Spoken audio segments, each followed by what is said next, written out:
자, 문학 수업 또 시작합니다. 오늘 문학 지학사 교과서, 지학사 출판사, 권영민 지학사 들어가는데, 자, 오늘 다룰 작품은 만복사 저포기예요. 만복사 저포기. 자, 김시습의 한문소설입니다. 여러분 자습서 준비 122쪽부터 시작합니다. 122쪽. 자, 제목 확인하고 작품 분석 시작합니다. 자, 만복사라는 절에서 저포놀이를 부처님하고 해서 주인공 양생이 이겼죠. 그래서 뜻을 이루게 되는데, 자, 진행이 어떻고 결말이 어떤가 같이 살펴봅니다. 자, 전체 줄거리와 구성을 먼저 띄워놨습니다. 살펴봅니다. 자, 남원의 양생이라는 선비가 일찍이 부모 여의고 만복사에서 외롭게 살고 있었다.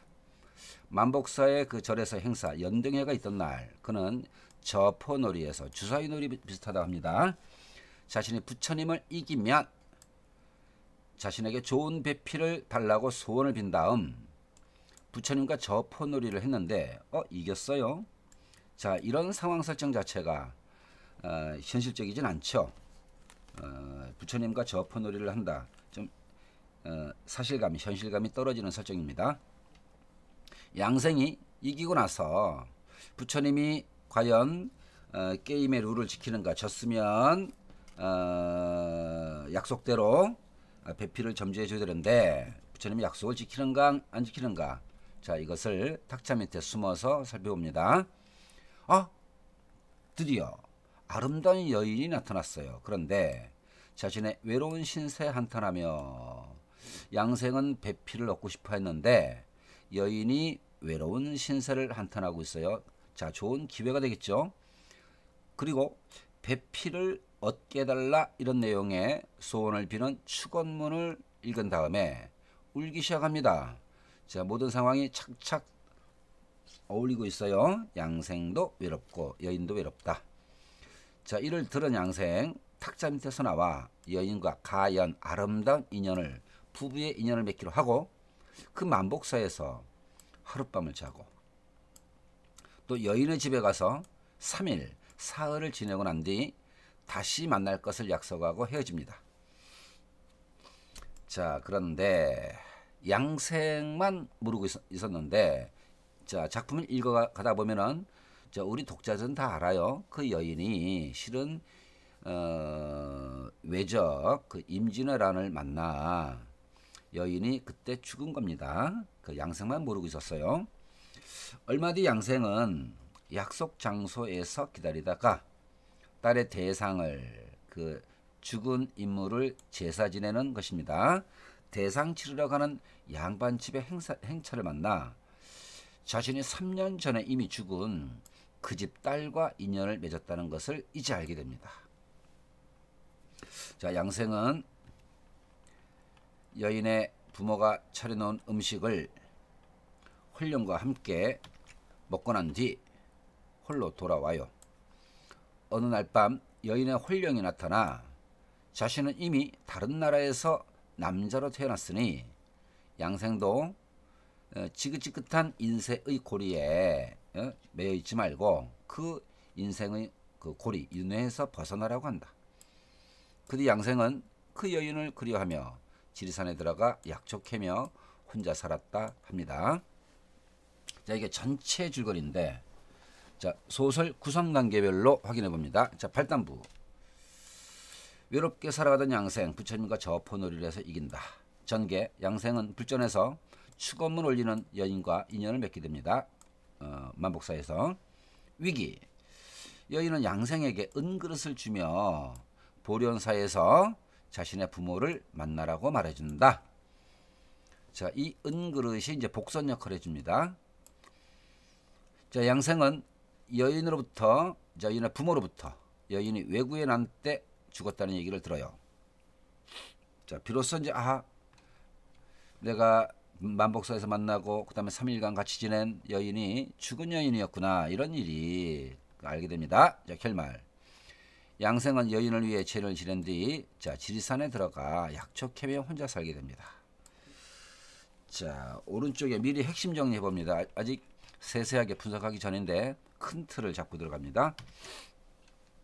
자, 중요한 것 한문 소설이에요. 김시습은 다 한문 소설만 썼어요. 자, 옆에 필기합니다. 김시습 쓴 한문 소설집이 있어요. 한문 소설을 묶어놓은 집. 자, 소설집 금오 신화라고 뒤에 어디 나오는데 미리 써놓습니다. 금오 신화. 이제 금오 신화에 5편의 한문 소설이 실려 있어요. 뭐 이름만 얘기하면은 뭐 만복사 저폭이, 이생 규장전, 뭐 취유 부벽정기, 남연 부주지, 뭐 용궁 부연록 이런 그 다 전기 소설들인데 그 전기 소설 5편이 금오신화의 소설집이라는 금오신화는 소설집에 실려 있습니다. 다 한문 소설이에요. 자, 그다음에 전기 소설 다 알죠? 전한다. 기이한 스토리를, 기이한 내용을 담고 있다. 이 작품도 그렇죠. 죽은 여인과의 결혼 생활이죠. 자, 전기 소설. 자, 배경은 전라남도 남원의 만복사. 자, 옛날 소설 그대로 대부분이 전지적 작가 시점입니다. 성격, 기이한 내용, 전기적, 환상적, 비극적, 나중에 비극적으로 헤어지게 됩니다. 제재, 양생과 죽은 여인 간의 사랑입니다. 주제, 생사를 초월한 사랑. 사랑의 감정이 지극하면 생사를 초월할 수도 있는 것이지만, 자, 그 내용을 주제로 하고 있어요. 자, 특징. 자, 장소도 그렇고 윤회와 관련된 것도 그렇고, 자, 불교적 색채가 강하게 드러납니다. 그 다음에 이 작품 속에 양생의 시도 들어가고 또 그 여인의 시도 들어가면서 자, 삽입시가 더러더러 들어가는데, 자, 서사적인, 자, 소설이 서사죠. 자, 스토리 서사가 이어지는 과정에 자, 소설 그다음에 스토리 이게 다 산문이죠. 자, 산문 줄줄이 이어가는 산문인데 산문 속에 삽입시가 들어가서 운문이 행하는 일정한 기능이 있어요. 그걸 통해 자, 시를 통해서 인물의 심리를 전달해 주는 역할을 합니다. 자, 이 삽입시의 기능은 뒤에 가서 좀 자세하게 여러 가지의 기능과 역할을 살피게 됩니다. 자, 해제. 여기 나오는구나. 이 작품은 김시습의 한문 소설집 금오신화에 실린 5편 중에 하나로 사람과 죽은이 귀신 간의 사랑을 담고 있는 거죠. 자, 그런 전기 소설이다. 자, 이 작품은 중국 소설 전등신화 영향을 받았어요. 자, 그렇지만 김시습 작가의 독창성을 엿볼 수 있는 우리 선화문학의 전통 속에서 탄생된 소설이다. 설화 단계를 넘어서 소설 단계로 발전한 겁니다. 자, 설화적인 소설, 귀신과의 사랑이라는 게 설화적 소재인데 옛날 얘기. 자, 작가의 창의성을 가하여 상당한 수준의 소설 형식을 갖추었다. 그래서 소설로 발전하는 과정을 보여준 작품이다. 자, 핵심 뛰어넘기를 가서 정리해 봅니다. 자, 이 작품 불교적 작품이라 했는데 불교적 작품이라 볼 수 있는 근거를 4가지로 살펴봅니다. 우선 공간적 배경이 만복사라는 절이죠. 그 다음에 주인공들이 남자 주인공 양생, 여자 주인공도 그렇고 자기 소원을 부처님에게 빌고 그로 인해서 인연이 맺어진다. 부처님의 작용이 있다는 거죠. 자, 3번째, 여인의 가족들이 죽은 딸의 명복을 빌기 위해 자, 어디 가서 절에 가서 대상을 지냅니다. 여기서 또 절이 나오죠. 불교 공간 절. 또 여인은 다른 나라에 환생하며 자, 죽은 후 자, 윤회고리에서 벗어나 다른 나라의 남자로 환생한다. 그다음에 양성에게도 업을 닦아 그 윤회고리에서 벗어나다고 권유한다. 이런 게 불교 사상의 바탕을 두고 있다는 겁니다. 2번째, 자, 전기성, 기이한 내용을 담고 있는 요소가 뭔가? 자, 몇 개 확인합니다. 공중에서 부처님 목소리가 들려왔다는 것. 사실적이지 않죠? 그 다음에 부처님에게 내기를 걸고 부처님과 내기를 한다는 것. 이것도 사실적이지 않죠? 죽은 사람과 만나 교제하는 것. 이런 것 등이 다 현실에서 불가능한 정기적인 사건들이다 라는 겁니다. 그 다음에 오른쪽으로 올라가서 금오신화에 수록된 다른 작품들처럼 이 작품도 전기소설로 자, 중심 플롯, 자, 플롯은 구성이랍니다. 중심 구성의 전개가 초자연적이고 초인간적인 그런 실력, 그러니까 신령한 존재의 힘에 의해서 진행되고 있습니다. 이 이야기는 현실의 인간 세계와 초현실의 세계가 어떤 명확한 구분틀, 자 보통 액자라고 하죠. 액자 틀이 있고 실제 내용이 있죠. 자 외화 내화로 겉이야기 속이야기로 딱 구분되는 액자식으로 구분되지 않고 다 섞여 버렸어요. 현실의 인간, 초현실의 존재가 섞여 버렸죠. 자 상호 출입하는 관계 속에서 사건이 전개되며 따라서 현실의 비현실의 존재가 등장했으니까 전기성을 이루는 거죠. 자 현실은 불행했어요. 남자 여자 다. 그 다음에 그 남녀의 결합이라는 게 초현실적이죠. 초현실적 영역에서 행복을 누리고 그 다음에 여인이 떠난 후 현실에 남겨진 양생은 슬프고 절망을 느낍니다. 그 후에 여인은 또 다른 세계로 가고 양생도 현실 초월적인 삶을 살게 됩니다. 자 삽입시의 기능 별빛입니다. 출제 확률이 아주 높아요. 자 삽입시에서 양생이 자기의 삶을 자기 사연을 시로 표현하고 여인 역시 자기 사연을 시로 표현합니다. 그러니 남녀 사연에 의해서 전개되는 이 소설 전체 사건 전개 방향이 그 작품 속에 제시되어 있어요. 또 인물의 심리가 담겨 있고 자, 시 속에 이 작품의 주제가 집약적으로 제시되어 있습니다. 자, 서사는 스토리, 이야기라는 거죠. 이야기 전개 속에서 자, 시니까 서정적인 감흥과 정서를 유발시킵니다.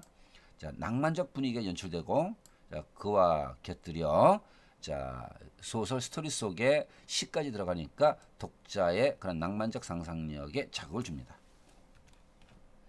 자, 학습 활동을 가봅니다. 자, 이 잡서 구성이 좀 비논리적이에요. 아직 작품의 실체를 접하기도 전에 뭐 작품을 다 살핀 듯 자, 뒷부분에 들어가야 될 것들을 앞에 다 넣어놔서 이 잡서를 이렇게 만든 사람이 이게 좀 머리가 좀 부족한 사람이 아닌가 싶어요.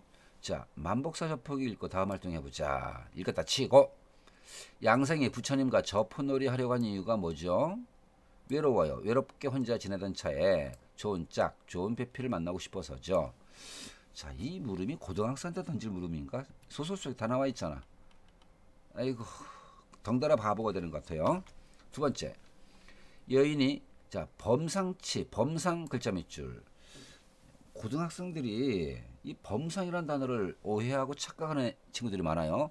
범상은 자, 범 평범하다, 상 일상적이다. 평범하고 일상적인. 그러니까 범상하고 제일 비슷한 말이 뭐냐? 평범입니다. 평범. 그럼 범상과 반대말이 뭐냐? 비범. 평범하지 않다는 거죠. 자, 범상 이퀄 평범. 여인이 평범하지 않은 인물임을 나타내는 소재나 상황을 찾아보자. 자, 양생이 여인과 함께 가는데 다른 사람들은 여인을 보질 못해요. 왜? 이승 사람이 아니라는 거지. 그 다음에 펴놓은 술상의 술에서 나는 향기가 술 향기가 인간 세상의 것이 아닌 듯해요. 평범치가 않죠. 또 여인이 사는 곳이 사람들이 다니지 않는 곳에 있어요. 이런 것들이 평범치 않다라는 것을 알려주는 단서가 되겠죠. 자, 그 다음 거. 자, 만복사 저포기가 지닌 전기소설인데 그 전기소설 특성에 유의해보자. 당시 소설은 이렇게 비현실적이거나 환상적 요소를 많이 지니고 있다. 자, 이 소설에서 그런 요소가 어떤 거냐? 아까 이미 나왔던 거죠. 공중에서 부처님의 목소리가 들리는 것, 부처님에게 내기를 건다는 것, 죽은 사람과 만나 사랑한다는 것 등이 되겠죠. 자, 그럼에도 불구하고 전기적인데 비현실적인데 그래도 사실적으로 느껴진다면 그 이유가 뭔가? 전라도 남원이라는 실제 지명이 사용됐고 또 외구의 침입이라는 실제 있었던 역사적 상황으로부터 작품의 배경이 설정돼 있어서 그런 거죠. 그 다음에 자 3번 아까처럼 자 별 표시합니다. 삽입된 삽입시 한시의 기능이 뭘까? 먼저 자 등장인물 인물의 감정, 속마음, 내면, 심정을 드러내는 것이 주된 기능이고 또 부차적으로 직접 말로 표현되지 않은 말하지 않은 상황을 암시하는 구실도 하고 또한 소설 속의 장면을 낭만적이고 서정적인 분위기로 만드는 것도 있고요. 자, 또 하나. 자, 사문 속에 운문이 들어가니까 자, 써봅니다. 산문의 단조로움 회피. 산문의 단조로움 회피. 자, 그 기능도 합니다. 자, 그다음. 자, 금오신화에 5편의 한문 소설이 있다 그랬죠. 그 중에 이생 규장전도 있어요. 이생이 규 살펴봤다 창 담장 너머로. 그래서 여인과 눈이 맞게 됩니다. 25,000V 전류가 흘러서 찌리리 그 순간 한눈에 첫눈에 바로 반하게 됩니다. 서로. 자, 이생 규장전의 일부를 소개했는데, 자, 비교해보자. 공통점을 찾아보자. 신축년에 홍건적이 서울을 침략하여, 자, 홍건적이 옛날 실제 사건을 배경으로 하고 있죠. 임금이 복주로 피난했다. 홍건적은 가옥을 불태우고 사람과 가축을 닥치는 대로 죽였다. 이생 부부와 친척들 또한 위험을 피할 길 없어 동서로 달아나 목숨을 부지하고자 했다. 자, 이때는 이생이 자유연애를 통해서 여인과 교제를 하다가, 자, 이생이 그 집안에서 그 반대를 겪으면서 저 지방으로 이 가문 차원의 귀양을 가게 됩니다. 자, 이제 귀양 가 있던 이생. 그런데 이 여인이 자, 여기선 그 최신녀인데 최랑이라고도 하고 최신녀라고도 합니다. 최랑이라는 여인이 단식투쟁도 하고 상사병에 걸려서 그 이생을 찾으며 그 목숨을 건 그런 그 투쟁을 합니다. 자, 그런 중에 자, 그 최랑의 부모가 이대로 두면은 딸이 죽을 것 같으니까 남자 집에 이제 매파를 보내서 청혼을 하게 됩니다. 그래서 몇 번 시도를 한 끝에 드디어 남자 쪽 부모도 마음이 움직여서, 자, 양가 부모님의 허락을 받고 전통적 혼례를 치르게 됩니다. 자, 이 작품의 특이점이 이렇게 자유연애로 시작해서 그 다음에 전통적인 과정을 거쳐 혼인을 하게 됩니다. 자, 지금 이 사건은, 이 지문에 나와 있는 사건은 결혼해서 순조롭게 행복하게 이생 부부가 살던 때입니다. 그런데 이 세계의 부조리가 행복한 가정을 깨버리는 어떻게 한거할 수 없는 사회의 큰 사건이 벌어지죠. 이게 홍건적의 난입니다. 홍건적의 난이라는 이 인물들이 겪는 세계 속에서의 그 시련을 겪으면서 이 부부가 헤어지게 되는데, 단순히 헤어지는 것이 아니라 이 최랑이 죽게 됩니다. 살해를 당합니다. 이생 가족을 이끌고 깊은 산에 들어가 숨으려 했다. 이때 홍건적 하나가 나타나 칼을 뽑아들고 쫓아왔다. 이생은 혼자 도망갑니다. 혼자 도망가. 이 소설 보면은 참 이 이생이라는 남자 주인공이 너무 약해. 그리고 너무 소극적이야. 모든 일을 다 여자가 처리합니다. 자, 이걸 보세요. 가족과 함께 갔다가 홍건적이 칼을 뽑고 쫓아오니까 지 혼자 살려고 도망가죠. 그러나 최 씨는 붙잡힙니다. 홍건적이 최 씨를 아이고야 겁탈하려 하자 최 씨가 이 호랑 말 것 같은 녀석들아 이렇게 꾸짖다가 칼질 당해서 난도질 당해 죽게 됩니다. 자, 그 후에 죽은 최랑이 이생한테 나타납니다. 이생은 자기 아내가, 이 나타난 아내가 죽은 상태임을 알고 있어요. 알고 있음에도 불구하고 둘이 결혼 생활을 또 이어서 나가게 됩니다. 자, 죽은 아내와의 사랑인 거죠. 자, 공통점 찾아봅니다. 내가 몇 마디 겉들였는데, 자, 여기 나와 있는 것만 가지고 정리를 해봐야 되겠어요. 자, 예시다반. 두 작품의 여자 주인공 모두 명문가의 규수이다. 자, 여자 주인공 모두 둘 다 전라노린의 목숨을 잃었다. 그런데 그들이 죽었다고는 하나 현실의 인간과 사랑을 나누죠. 현실의 인간과 사랑을 나눈다. 자, 옆에 이거 써볼게요. 자, 명혼 소설. 자, 명은 죽은 사람입니다. 죽은 사람의 혼백과 명혼. 죽은 사람과 혼인한다는 겁니다. 명혼 소설 씁니다. 죽은 이와의 혼인, 죽은 여인과 결혼 생활을 이어갑니다. 명혼 소설. 자, 작품 전체 내용을 볼 때 두 작품 모두 이렇죠. 현실을 초월한 사랑 이야기죠. 그렇지만 이 현실을 초월한 사랑이라는 게 궁극적으로 오래 갈 수가 없죠. 이승과 저승은 다를 수밖에 없잖아. 결국 그 사랑 끝까지 이어지지 못하고 두 작품 다 나중에 헤어지게 됩니다. 그리고 남자 주인공은 끝까지 여인을 잊지 못합니다. 자, 이런 공통점이 확인되는 거고, 자, 이생규장전 잠시 정리해 봅니다. 역시 한문 소설, 죽은 아내와의 사랑, 전기 소설, 전지혁 작가 똑같죠. 자, 배경은 고려말 송도 개성이니까 전라도 남원 만복사 배경하고는 자, 공간적 배경에 약간 차이가 있어요. 자, 제재 남녀간의 사랑, 주제 똑같죠. 죽음을 초월한 사랑입니다. 특징, 죽은 사람과의 사랑 이야기, 명언 소설이라고 했죠. 그 다음에 2번도 중요합니다. 사건 전개. 자, 여성이 아주 적극적인 캐릭터입니다. 여성의 적극적 행동이 차지하는 비중이 크다. 자, 이렇게 확인하고 금호 신화에 실린 나머지 작품들 참고로 배경 직삼아 익혀 읽어보도록 합니다. 자, 실제 작품으로 갑니다. 자, 만복사 저포기 8단 부분. 남원에 양생이라는 사람이 있었다. 자, 남원 구체적 지명을 제시해서 전기 소설이지만 사실감을 주죠. 어린 나이에 부모 여의고 만복사 동쪽에 혼자 살았다. 방 밖에는 배나무 한 그루가 있었는데 바야흐로 봄을 맞아, 자, 봄을 맞아 배꽃이 흐드러지게 핀 것이 이게 이성에 대한 욕구를 자극하죠. 마치 옥나무에 은이 매달린 듯 했다. 계절은 봄입니다. 양생은 달이 뜬 밤이면 배나무 아래를 서성이며 낭낭한 소리로 이런 시를 읊조렸다. 산문 속에 시가 삽입돼 들어갑니다.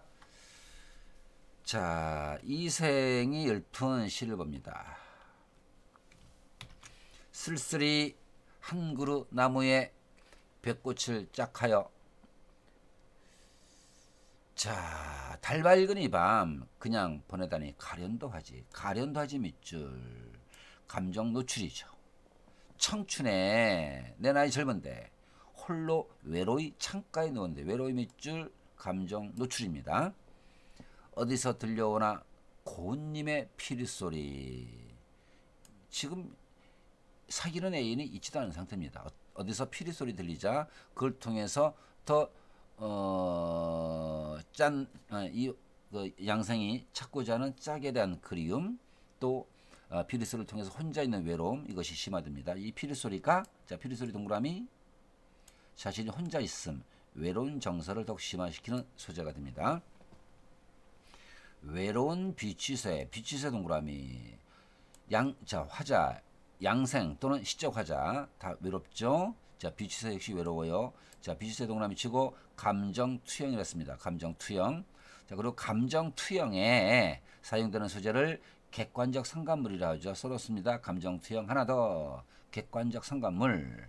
짝 없이 날고 나처럼. 짝 잃은 원앙새 동그라미 똑같습니다. 감정 투영, 객관적 상관물. 맑은 강에 몸을 싣네. 내 인연, 나의 연인 어디 있을까? 바둑알로 맞춰보고 등불로 점을 치다가, 자, 해서, 자, 이게 점을 본다는 것이니까 우연을 중시하는 거죠. 자, 그런 운명권이 나타나 있어요. 인생사 다 우연적인 것이 인생에 작용한다는 것입니다. 씨름에 겨워 청에 기대네. 자, 씨름에 겨워 밑줄, 이것도 감정 노출입니다. 자, 정리하면 양생이 자신의 외로운 처지를 시로 읊었어요. 자, 이러니까 등장인물의 내면 심리 상태를 시를 통해서 또 간접적으로 느끼게 해주죠. 낭만적 분위기가 조성되어 있습니다. 그리고 산문으로 쭉 이어진 속에 운문 시가 들어가니까 산문의 단조로움도 회피할 수가 있어요. 자, 그 다음 전개 파트로 갑니다. 시를 다 읊고 나자 문득 저 공중에서 말소리가 들렸다 밑줄, 이게 비현실적이죠. 비현실적, 전기적입니다. 자, 이런 말소리. 네가 좋은 배필을 얻고 싶구나. 그렇다면 근심할 것 없어. 이런 목소리가 들려옵니다. 목소리의 주인공은 부처님이라고 보면 되겠죠. 자, 양생 이 말 듣고 기뻐했습니다. 그 다음날 이튿날 3월 24일 이날은 만복사에서 연등회 불교행사 연등회를 열어서 복을 비는 것이 이고을의 풍속인데 이 연등회 때 여인이 나타나는 것이죠. 그래서 연등회가 양생과 여인이 만나는 배경이 됩니다. 남녀가 다 모여들어 저마다 소원을 빌더니 날이 저물자 연불소리 그치며 사람들이 모두 돌아갔다. 그러자 양생은 소매에서 주사위 같은 저포를 꺼내 아무도 없고 불당 안에 불상이 있고 양생이 있어요. 불상 앞에 던지며 이렇게 말했어. 제가 오늘 부처님과 이 저포 놀이로 내기 해보렵니다. 만약에 제가 진다면 제가 법회를 열어 불법을 설파하는 그 집회를 열어 부처님께 공양을 올리겠지만 원래 공양은 음식이나 꽃 같은 것 이것을 부처님께 바치는 겁니다. 공양을 올리겠지만 만약에 부처님이 진다면 미녀를 점지해 주시어 제 소원을 짝을 얻고 싶다는 소원을 이루도록 해 주셔야 합니다. 라고 일방적으로 내기 조건을 걸었어요. 이렇게 기도하고 저포놀이 시작. 결과 양생의 승리. 그러자 양생은 불상 앞에 꿇어앉아 이렇게 말했습니다. 부처님 이미 승부가 결정됐으니 절대로 약속을 어기시면 안 됩니다. 약속 지키세요. 그리고는 불상 앞에 있는 탁자 밑에 숨어 부처님이 어떻게 약속을 지켜줄지 기다려봅니다. 부처님과의 저포놀이라는 설정 자체가 비현실적 전기적인 요소가 되겠죠. 이윽고 아리따운 여인 한 명이 들어옵니다. 나이는 15이나 16쯤. 머리를 곱게 따내렸고 화장을 엷게 했는데 용모와 자태가 곱디 고운 것이 선녀나 바다 여신 같아 바라보고 있자니 위험이 느껴졌다. 보통 여인의 위모가 아니라는 거죠. 여인은 기름이 든 병을 들고 들어와 등잔에 접어놓고 향로에 향을 꽂은 뒤 부처님 앞에 3번 절하고 이 부처님은 양생의 소원도 비는 대상이고 이 여인이 또 소원을 비는 대상이기도 하죠. 그러한더니 한숨 쉬며 이렇게 말했다. 운명이 어쩌면 이렇게 기박할까. 기박하다 운수가 사놓고 복이 없다는 겁니다. 그러더니 품속에서 뭔가 글이 적힌 종이를 꺼내요. 축원문이죠. 소원을 비는 글을 적은 종이를 꺼내요. 탁자 앞에 바쳤다. 그 내용은 다음과 같았다. 내용을 향해 갑니다. 페이지는 넘어가서 126쪽. 여인의 글 속에 축원문 속의 내용입니다. 이거는 여인의 축원문이 여기 또 인용되어 있어요. 아무골 아문 땅에 사는 아무개가 아래입니다. 지난날 변방 방어에 실패한 탓에 왜구가 침략했습니다. 칼과 창이 난무하고 위급을 알리는 봉화가 몇 년간 이어지더니 가옥 불타고 인민들 백성들이 노략질 당했습니다. 여기 가옥이 불타고 인민들이 노략질 당했습니다. 그러면 물론 이게 그 외구의 침입이 잦았던 당시 시대 배경 당연히 알 수 있는 것이고, 그 다음에 이 와중에 여인도 죽었다라는 것에 대한 개연성, 있을 법한 가능성을 부여하는 거죠. 이리저리 달아나 숨는 사이에 친척 하인들 모두 흩어져 버렸습니다. 저는 연약한 여인인지라 멀리 달하지 못하고 규방 제 방에 들어앉아 있었는데 정절을 지키며 도리에 어긋나는 일은 하지 않은 채까지 끊어봅니다. 즉 그 왜구들에게 여인으로서 정절을 뺏기는 짓은 당하지 않았다는 겁니다. 이거는 이 작품 전체에선 사실입니다. 정절을 지켰다, 사실입니다. 그 다음에 무도한 재앙을 피할 수 있었습니다. 이거는 거짓말이죠.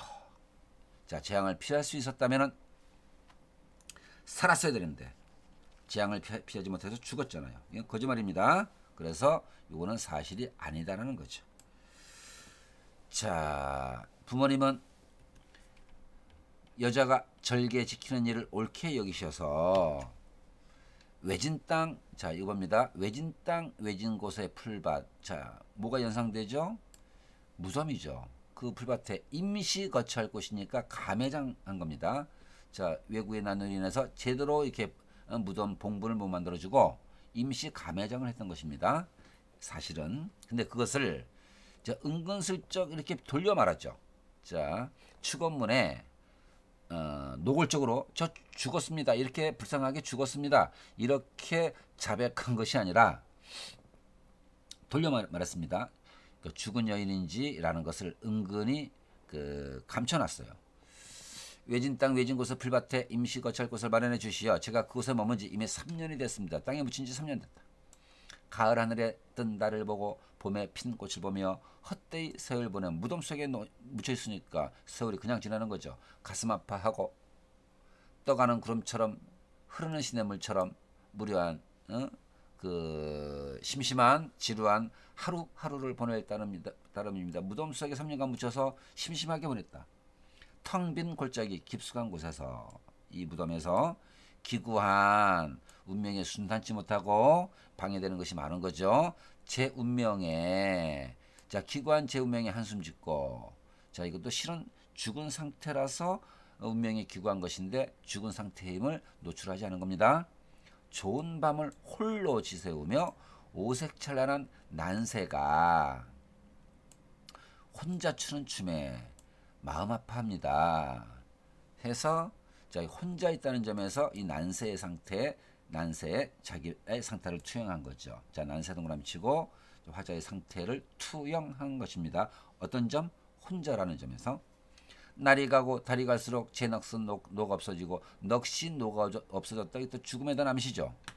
여름밤 겨울밤마다 애간장이 찢어집니다. 슬픕니다.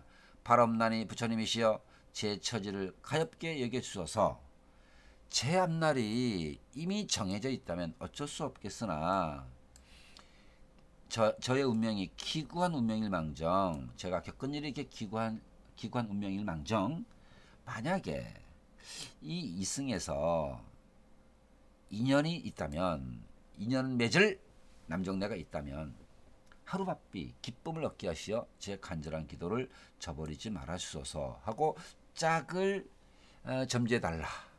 인연 맺을 남자를 찾게 달라 라고 간청을 합니다. 자, 배필 얻기를 기원하는 연애 글이에요. 자, 이런 글귀. 여인은 소원이 담긴 종이를 던지며 몽베어 슬피 울었다. 그 모습을 양생이 쭉 보고 있었죠. 좁은 틈 사이로 여인의 자태를 보고는 자 여인의 그 자태가 예쁘다는 것을 우선 반한 거야. 정을 억누르지 못하고 반했어요. 뛰쳐나가 이렇게 말했다. 조금 전에 부처님께 글을 바친 건 무슨 일 때문입니까? 양생이 종이에 쓴 글을 읽어보고는 자, 이 여인이 저 종이에 쓴 글에 죽었다라는 게 직접 안 나와 있죠. 그러니까 짝을 찾는다는 것이 주제야. 그 글을 읽고는 얼굴에 기쁨이 가득한 채 자, 미투 나도 똑같다는 거죠. 나 비필 찾는데 당신도 비필을 찾는구나. 기뻐요. 자, 그대는 자 이거 봅니다. 그대는 어떤 사람이기에 혼자서 이곳에 오셨소? 어째 여기 혼자 왔냐라고 이렇게 의구심을 살짝 가지고 물어봅니다. 그냥 궁금했던 겁니다. 단순하게 궁금했었어. 여인이 대답하기를 자, 저 또한 사람입니다. 요 밑줄. 무슨 의심할 것이 있는지요. 속으로 좀 찔렸다는 겁니다. 자, 약간 극화해서 이렇게 얘기하면은 내가 죽은 사람이랑 내가 죽은 존재인 걸 이 남자가 알까? 그러면 안 되는데. 그러면은 내가 죽은이가 환생한 것이다라고 알면은 저 남자 도망갈 건데 좀 감춰야 돼. 그래서 일부러 강조하는 거죠. 저 사람입니다. 귀신 아니에요. 속으로는 귀신이 아니다라는 말을 꺼낼 뻔하다가 감추고 남자 놀라니까 사람입니다. 의심할 것도 없어요. 뭘 의심할 것이 있는지요. 라고 괜히 혼자 찔려서 먼저 이렇게 선수치는 거죠. 자, 이 부분 자, 이 부분 갑니다. 오른쪽에 어구풀이에 저 또한 사람입니다. 무슨 의심할 것이 있는지요. 이것에 대한 분석. 자신이 사람임을 굳이 강조하고 있죠. 자, 옆에 고의적 회피임이 주십니다. 자, 이것은 고의적으로 자, 앞에서 자, 이 물음 혼자서 이곳에 오셨어? 어떤 사연으로 혼자서 이곳에 왔냐? 라는 그 물음에 자기가 마치 도둑이 제발 저리듯 사람임을 강조하는 말을 해서 이 상황을 피해가는 거죠. 이 상황을 피해가는 겁니다. 그대가 자, 내가 왜 혼자 왔는지 그런 걸 따질 필요가 없잖아. 그대가 좋은 배필을 얻을 수 있다면 그뿐이지. 내가 어떤 사람인지 자세히 그것을 제 이름까지 물을 것까지 있을까요? 이처럼 성급하시나요? 하고 마치 나무라는 듯 남녀가 좋아서 배필이 되면 좋은 거지 뭐 시시콜콜하게 따지듯 물어볼 것이 있느냐? 그렇게 급하냐? 라고 말을 한 겁니다. 그래서 그 양생의 어떤 1차 의심 범주에서 벗어나게 되죠. 자, 여인의 작전 성공. 당시 만복사는 자, 쇠약한 상태여서 이곳의 승려들은 한쪽 모퉁이 방에 거주하고 있었다. 승려들이 모여있는 곳이 따로 있어요. 대웅전 앞에 행랑만 쓸쓸히 남아있고 행랑 맨 끝에 나무 판자를 붙여 만든 좁은 방이 하나 있었다. 이 남녀가 오늘 밤 묵을 공간이 있었다는 얘기죠. 양생이 여인 부추겨 함께 그 방에 들어가자고 하자. 자, 오늘 밤 같이 지내자는 거죠. 여인도 그다지 어려운 기색이 아니었다. 둘이 뜻이 잘 맞았어요. 정답게 이야기를 나누다 보니 영락없는 영락 없는 사람의 모습이었다. 요거 밑줄 별표. 이 문장 누가 썼죠?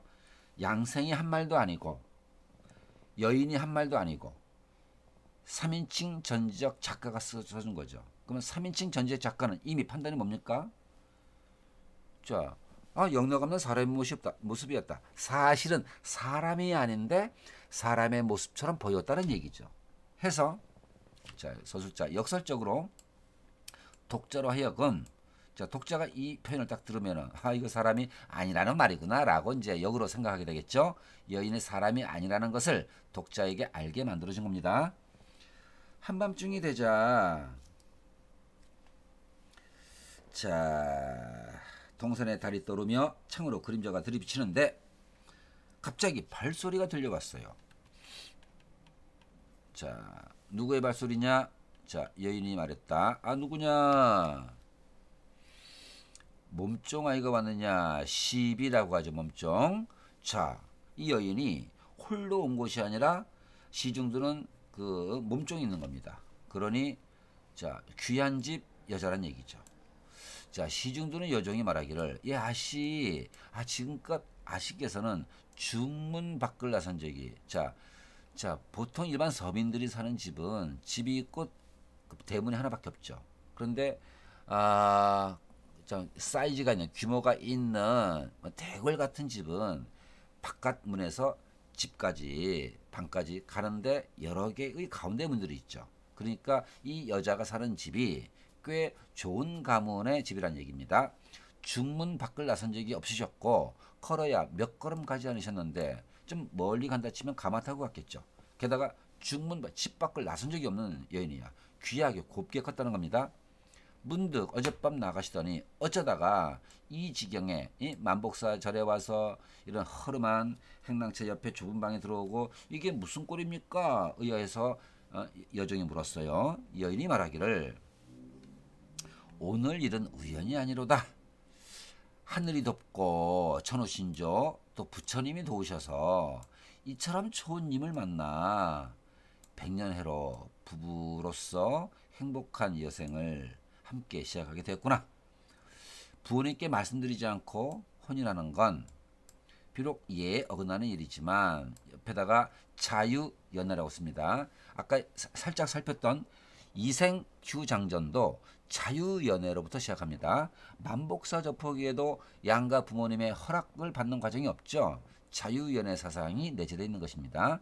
자, 이것이 지금의 예에 어긋나는 일이지만 훌륭한 분과 잔치를 벌여 놓는 것 또한 평생토록 일어나기 어려운 귀한 일이 아니겠니? 집에 가서 자리 가져오고 술상바 오너라. 나는 이 자유연애를 계속 즐기겠다는 것이죠. 자, 페이지 넘어갑니다. 자, 이제 시중드는 여종이 자, 집에 가서 자리를 가져와서 깔았어요. 자, 자리를 깔았다. 사경에 가까운 시간이었다. 우리가 보통 삼경 그러죠. 삼경은 밤 12시 전후, 밤 11시에서 새벽 1시까지니까 사경은 플러스 2하면 새벽 2시 전후가 되겠죠. 자, 새벽 2시 전후에 이 젊은 남녀가 이렇게 술상을 펴놓고 얘기 나누는 것, 이거 평범한 일이 아니죠. 자, 펴놓은 술상은 수수하니 아무런 문의 장식도 없었으나, 자, 이거 봅니다. 괄호칩니다. 술에서 나는 향기는 진정 인간 세계의 것이 아닌 듯 했다. 괄호칩니다. 자, 이 부분도 좀 전기적 요소가 되겠죠. 비현실적입니다. 양생은 자, 의심스러운 마음 밑줄, 의심스러운 마음이 들었어요. 이런 마음이 없지 않았지만 그 여자가 예쁘잖아. 자, 다면서 이야기하는 맑고 고운 모습이며 여유로운 태도 보고는 그 의심이 사라지면서 필시 귀한 댁의 처자가 아가씨가 담장을 넘어 나온 것이구나. 혼자 탈출했구나. 짝을 찾으러 탈출했구나. 라고 생각하며 더 이상 의심을 안 하게 됩니다. 자, 여인이 양생에게 술잔을 건네더니 시중드는 여종한테 노래 한 곡 불러보라 하고는 이렇게 말했습니다. 이 아이가 옛날 노래를 잘 부른답니다. 제가 노랫말을 하나 지어 부르게 해도 괜찮을까요? 노래 가사는 내가 짓고 실제 노래는 여종이 부르고 하는 거죠. 이 여인이 시를 지을 정도의 교양이 있는 양갓집 귀수라는 얘기죠. 양생이 흔쾌히 허락. 여인 노래 한 곡줄을 즉석에서 지었어요. 여종에게 노래하겠는데 이러면서 또 산문 속에 운문 삽입시가 들어갑니다. 자, 여기에 이 여인의 사연이 담기겠죠. 서러워라 감정 노출, 쌀쌀한 봄날, 얇은 비단옷 입고 몇 번이나 애간장 끊어졌나 이렇게 고통스럽고 힘들었다는 거죠. 향로는 차갑고, 자, 향불을 밝힌다는 자체가 제사 지낼 때 죽은의 영정 앞에 향불 밝히죠. 향로 밑줄, 저문 사는 검푸른 빛, 이게 죽음의 상황을 암시하는 겁니다. 해질녘 구름은 우산을 펼친 듯 비단 장막과 원앙잎을 함께할 사람이 없어, 사랑을 나눌 사람이 없어 비녀를 반쯤 기울인 채 외롭게 피리를 보내 자신의 슬픔과 또 누군지 모를 님을 향하는 마음을 담아서, 그리운 마음을 담아서 피리를 보내. 애달프구나 쏜살 같은 세월이여 님을 만나지 못한 채 세월이 흘렀어. 자, 이 여인의 실제 정보와 관련지 보면은 3년의 세월, 무덤에 갇힌 지 3년의 세월이 훌쩍 지나간 거죠. 내 마음속에는 원망만 가득하네. 자, 여기서도 죽었다는 것이 직접 안 나와 있죠. 애둘러서 표현합니다. 자, 그렇지만 돌려서 표현하지만 이 여인의 정황이 고스란히 다 담겨 있어요. 불 꺼진 등잔, 야트막한 은병풍, 공연히 눈물 훔치나니 감정이 노출됐어요. 내가 사랑할 사람이 누구런가. 여기까지가 그동안의 여인의 삶이었죠. 기뻐라 동그라미, 감탄 영탄입니다. 오늘 밤 애인을 만났어. 봄 기운이 돌아, 봄 기운이 돌아. 그런 것처럼 사랑을 나눌 사랑의 기운이 돌아 양상을 만났다는 것이죠. 따뜻함이 찾아왔으니 님을 만나게 되었으니. 자, 이게 현재 상황. 내 무덤에 맺힌 천고 오랜 시간의 원한을 풀어주어. 자, 무덤 동그라미, 이 작품 속에, 이 시 속에, 노래말 속에 자신이 무덤에 묻힌 상태임을 여기서 드디어 드러낸 겁니다. 자, 오랜 원한을, 짝을 찾지 못한 채 죽은 그 한을 풀어주어. 금누곡 부르며 자, 중국 노래의 하나입니다. 은수잔 기울이네. 지난날 아쉬워. 짝을 맺지 못한 채 죽은 지난날이 아쉬워. 한을 품은 여인이, 즉 화자 곧 여성 자신이죠. 외로운 집, 요거는 무덤을 의미한 겁니다. 자, 위에 무덤과 외로운 집 연결. 자, 무덤을 통해서 직접 드러냈고 외로움을 통해서 비유한 겁니다. 외로운 집에 잠들었다네 해서 이 여인의 자기 스토리를 시로 읊은 겁니다. 자, 여기서 오른쪽을 가봅니다. 자, 작품 속 삽입시의 역할. 이 작품 곳곳에 이렇게 삽입시를 활용하여 사건을 전개하고 있다. 이런 삽입시는 등장인물의 내면 심리를 등장인물의 내면 심리 밑줄 드러내는 부분에서 활용되고 있는데, 등장인물의 심리를 나 이렇게 외롭다 직접 서술한 게 아니죠. 직접 서술한 거 피하고 이런 보조장치 삽입시를 활용해서 내면 심리 전달을 보다 효과적으로 전달하고 묘사합니다. 또한 작품의 낭만적 분위기 조성 밑줄, 서정성 강화 밑줄. 자, 물론 이것도 있죠. 서사문학이라는 서사문학 또는 산문문학, 서사문학 또는 산문문학이라는 단조로움을 극복 밑줄. 독서로 하여금 소설에 더 빠져들 수 있도록 기여하는 것이 삽입시의 역할입니다. 노래가 끝나자 여인의 슬픈 얼굴로 말했다. 옛날 복내도, 복내산의 복내섬입니다. 복내산이 있던 복내섬. 자, 신선이 산다는 것이 중국 전설이에요. 복내도에서 이루지 못한 만남을 오늘 소산강에서 이루게 되었으니, 자, 이게 옛날 그 중국 한시에 언급된 것을 인용한 겁니다. 자, 중국의 어떤 글에서 자, 이렇게 복내도에서 만나지 못한 남녀 간의 인연 소산강에서 이루게 됐다라는 이 비슷한 표현이 있어요. 그걸 인용한 것인데, 그 작품 속에서는 소산강에서 만난 거지만 여기서는 어디죠? 바로 현재 이 장소가 되는 거죠. 자, 만복사가 되는 거죠. 만복사의 에서 둘이 만나게 된 겁니다. 오늘 이 소산강과 대응되는 게 만복사입니다. 이르게 되었으니 천행 하늘이 준 행운이 아니겠습니까? 나한궁께서 저를 버리지 않으신다면 죽도록 곁에서 모시겠어요. 적극적 여인의 모습이 표현된 겁니다. 여성이 적극적이야. 이생 규장정도 여성이 적극적. 하지만 제 소원을 들어주지 못하시겠다면 함께 살자라고 하는 건데, 들어주지 못하겠다면 영영 이별입니다. 좀 겁주네요. 자, 양생은 이 말을 듣고 감동하는 한편 놀라워하며, 여자가 너무 적극적이잖아. 내 어찌 당신의 말을 따르지 않겠소? 라고 응합니다. 말은 이렇게 하면서도 여인의 태도가 범상치 평범하지 않아 보이는 까닭에, 자, 해서 의구심이 드는 거죠. 양생은 여인의 행동을 살폈습니다. 이때, 자, 이 양생의 의심은 군데군데 계속 들어 있어요. 이때 달이 서산에 걸리며 인적 드문 마을에 탁 울음소리 들렸다. 시간이 흘렀어요. 절에서 종소리 울리기 시작하며 새벽빛이 밝아왔다. 여인이 말하기를, 얘야, 이제 자리를 걷어 돌아가려무나. 자, 돌아가려무나, 돌아가자가 아니고 돌아가자.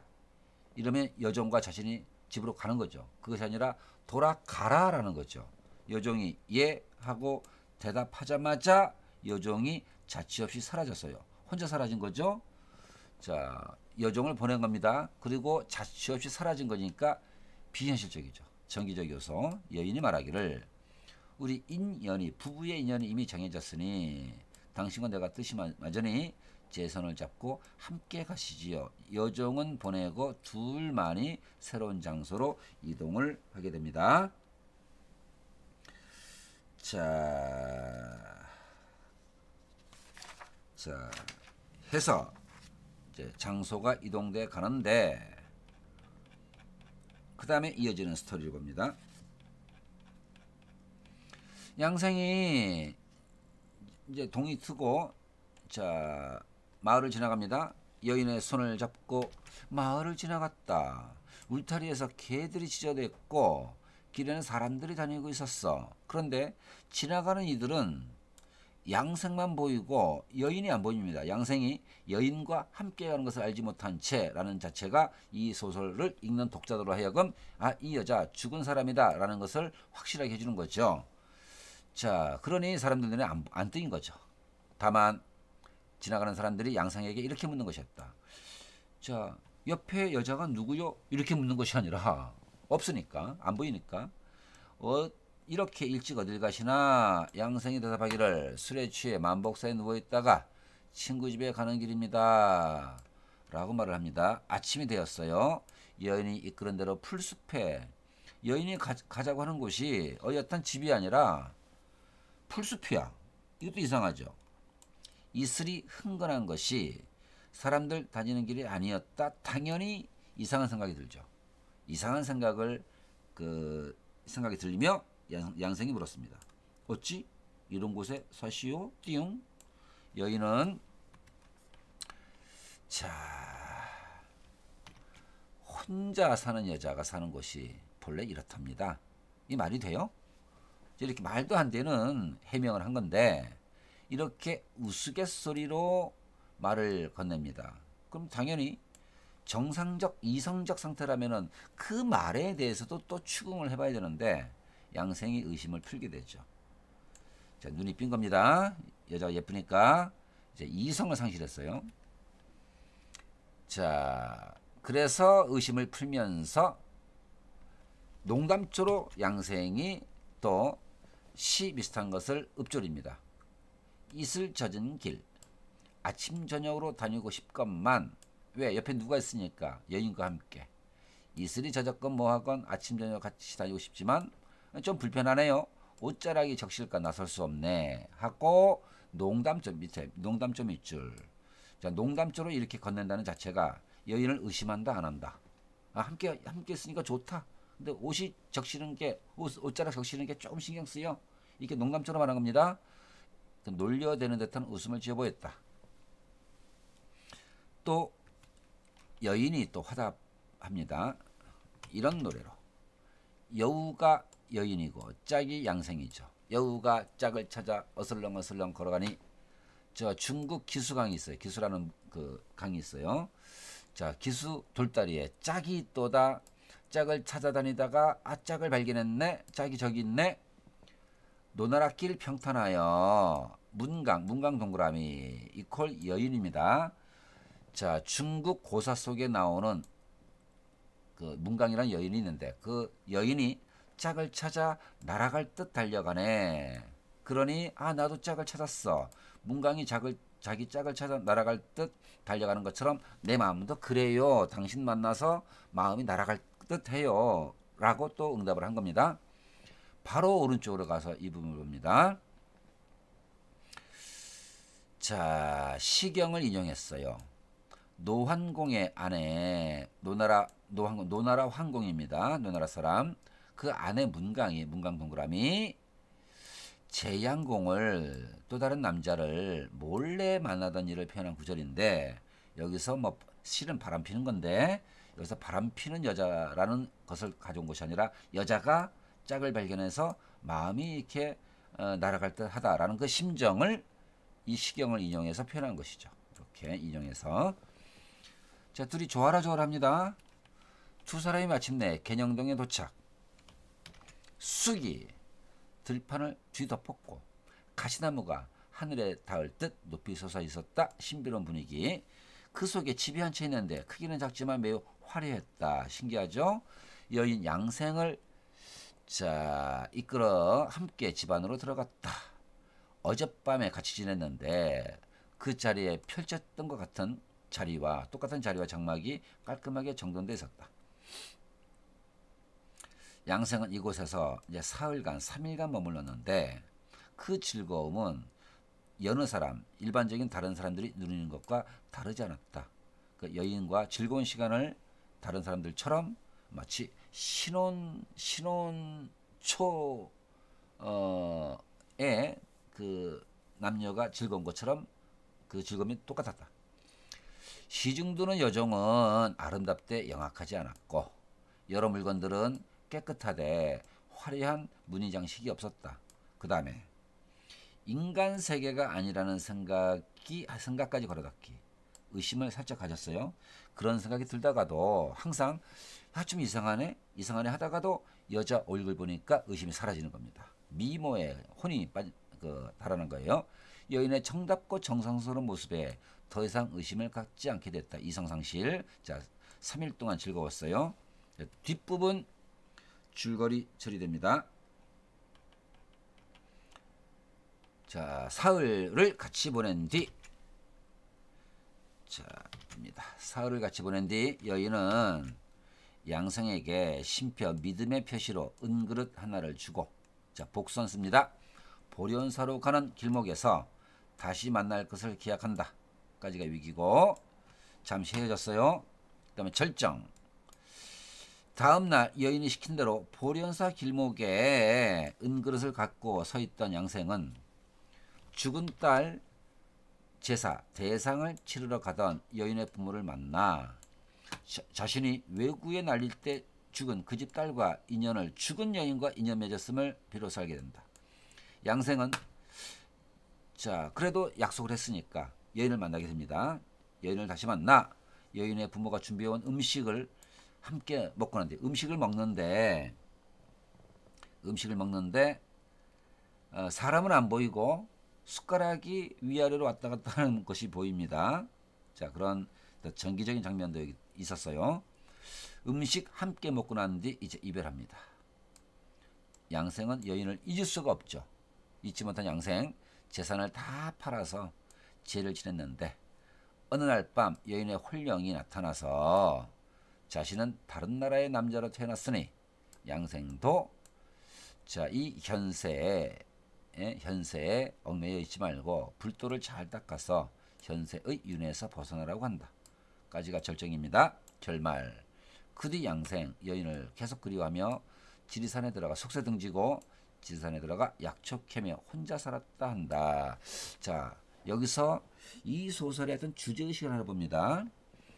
자, 아름다운 여인과의 그 결혼 생활을 원했어요. 근데 그 만난 여인이 비현실적인 여인이죠. 자, 그러면 비현실적 여인과의 결혼 생활, 이것이 실질적으로 이 양생을 행복하게 해줬는가? 그렇지는 않다는 거죠. 그래서 이 부분을 가서 읽어봅니다. 자, 참고 전기 소설의 결말 처리 방식을 봅니다. 자, 이 소설이 그렇다는 것이 아니라 일반적으로 전기 소설의 주인공은 자, 죽음으로 대표되는 초월을 감행한다. 자, 무슨 말이죠? 초월적인 요소를 갖추게 된다는 거죠.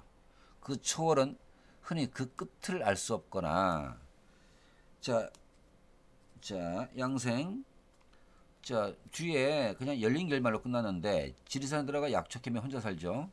자, 뭐 계속 그렇게 마지막이 어떻게 됐는지 알 수 없는 상태입니다.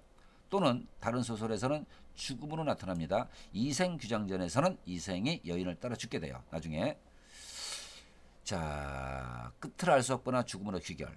자, 만복사 저포기의 양상을 보면은 결말에서 어떻게 죽었는지 알 수가 없습니다. 해피엔딩은 아니라는 겁니다.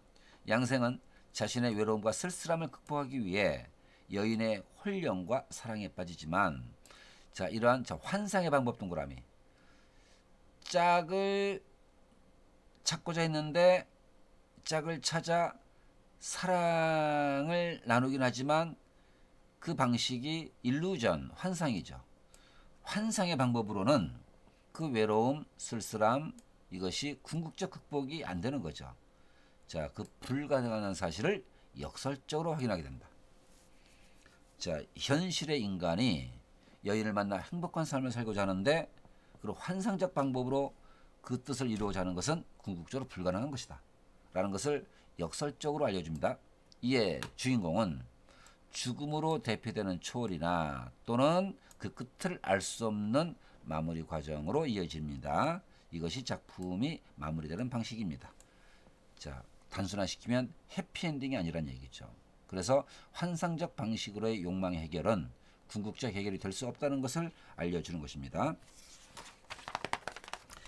자, 여기까지 오늘 그 만복사 저포기를 분석해 봤어요. 여러분 노트 필기한 거 다시 잘 살펴보고 문제 열심히 풀고 시험 대비하도록 합니다. 다음 시간에 또 보도록 합니다. 수고들 많았어요.